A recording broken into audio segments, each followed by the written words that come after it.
చరిత్రలో ఈరోజు ఛానల్కి స్వాగతం. భారత స్వాతంత్ర పోరాట చరిత్రలో అత్యంత గర్వకారణమైన ఘట్టాల్లో ఇది ఒకటి. అది 1943వ సంవత్సరం డిసెంబర్ 30 పోర్ట్ బ్లెయిర్, అండమాన్ దీవులు. ఆ రోజు బ్రిటిష్ పాలనకు దూరంగా ఉన్న అండమాన్ నేలపై భారత స్వాతంత్ర పతాకం గర్వంగా ఎగిరింది. ఆ పతాకాన్ని ఎగరవేసింది ఎవరో కాదు, ధైర్యం, త్యాగం, దేశభక్తికి ప్రతీక అయిన నేతాజీ సుభాష్ చంద్రబోస్.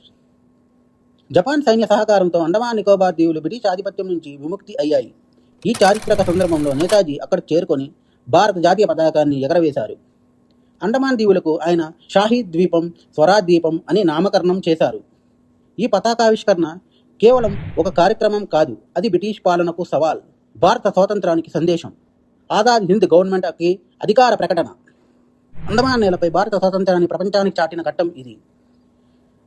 నాకు రక్తం ఇవ్వండి, నేను మీకు స్వాతంత్రం ఇస్తాను అన్న ఈ మాటలకు ఆ రోజు పోర్ట్ బ్లెయిర్ సాక్ష్యంగా నిలిచింది.